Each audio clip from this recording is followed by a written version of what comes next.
Everyone, সবাই কেমন আছো? আমি রেজাউল স্যার।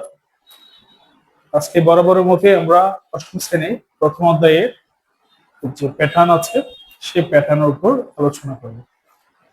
আমরা আহ, 3 ক্রমের ম্যাজিক বর্গ, 4 ক্রমের ম্যাজিক বর্গ, আজকে আমরা করব 5 ক্রমের ম্যাজিক বর্গ।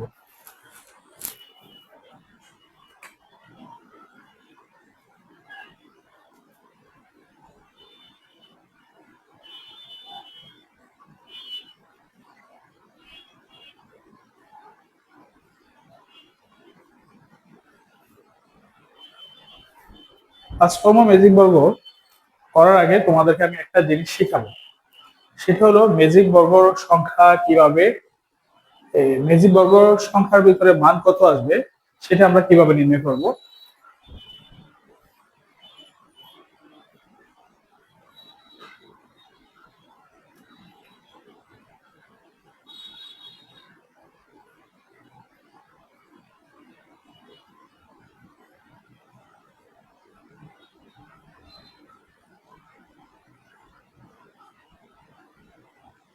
সূত্রটা হবে n into n square plus 1 divide by 2। এখন দেখো, আমি যদি 5 ক্রমের ম্যাজিক বর্গের মান যদি নির্ণয় করতে চাই, তাহলে এই n এর পরিবর্তে আমাকে মূলত কত বসাতে হবে? 5 বসাতে হবে। কত বসাতে হবে? 5। যদি 4 ক্রমে নির্ণয় করি তাহলে কত বসাতে হবে? n এর মান 4 বসাতে হবে। 3 ক্রমে বললে 3 বসাতে হবে। তাহলে আমরা যখন n এর মান 5 বসালাম, তাহলে এখানে n এর মান 5, উপরে একটা স্কোয়ার আছে, প্লাস যেহেতু এখানে 1 আছে 1 দিলাম, ডিভাইড বাই কত আছে? 2। এখন দেখো, 5 5 কে বলা আসবে 25, 5 1 ডিভাইড বাই 2। 5 এখানে কোনো চিহ্ন নাই, গুণ। 5 এর সাথে 1 যোগ করলে 26 ডিভাইড বাই 2। তাহলে 5 গুণ 26 কে 2 দিয়ে ভাগ করলে 13, 5 13 65। তাহলে আমি যদি 5 ক্রমে ম্যাজিক বর্গের মান নির্ণয় করি, তাহলে আমার মূলত 5 ক্রমে ম্যাজিক বর্গের প্রত্যেকটা সংখ্যার যোগফলের মান কত আসবে? 65 আসবে। কত আসবে?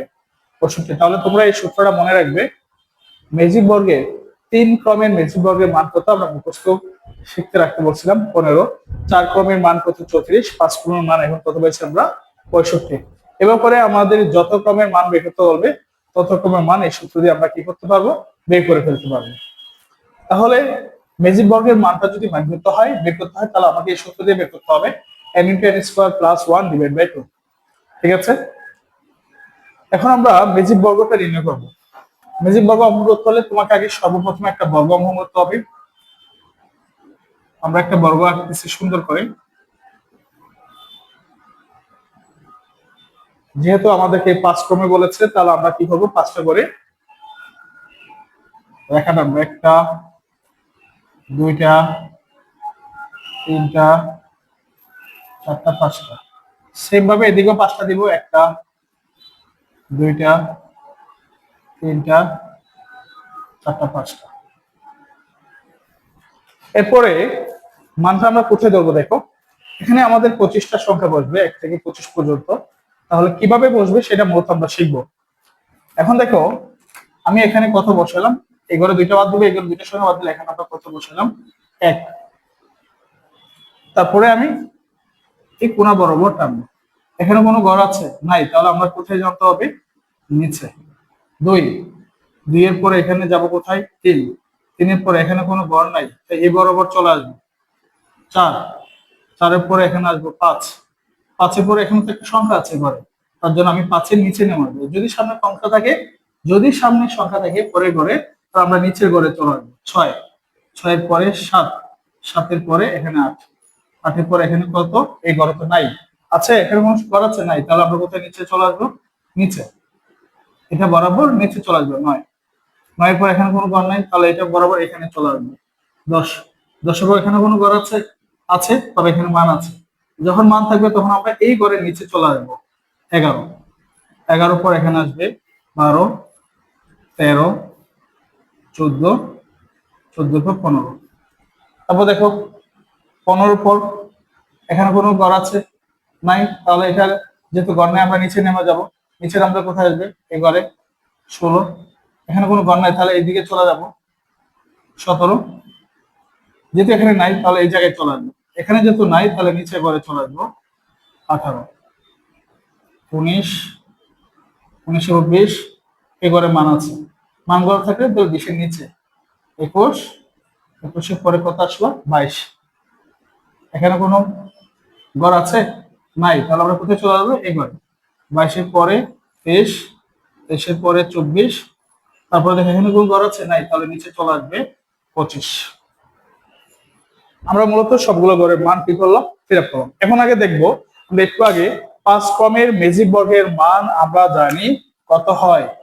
65। তাহলে আমরা সবগুলা মান 65 আসছে কিনা একটু দেখবো। 15 সাথে 16 যোগ করলে কত হয়? 31। 31-এর সাথে 22 যোগ করলে হয় 31-এ 22-এ হয় কত? 53। 53-এর সাথে 3 যোগ করলে হয় 56। 56-এর সাথে 9 যোগ করলে হয় 65। কত হয়? 65। তাহলে এবার 65 আসছে।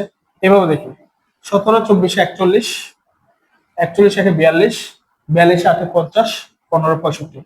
এবার কোনাগুনি যোগ করে দেখি, 11, 12, 23, 36, 36-এ 14, 50, 50, 15 65। আমরা যেভাবেই যোগ করি না কেন তার মান 65 আসবে। তাহলে আমরা মূলত 5 ক্রমে ম্যাজিক বর্গের মানটা অঙ্কন করা শিখলাম। তোমাদের যদি পরীক্ষায় আসে তাহলে তোমরা সুন্দরভাবে এভাবে কয়েকবার দেখতে হবে, বারবার কয়েকবার দেখতে হবে, দেখার পর নিজে নিজে বাসায় বসে প্র্যাকটিস করবা, তাহলে দেখবা যে নিজেরাই পারবে, সুন্দর করে পারবে।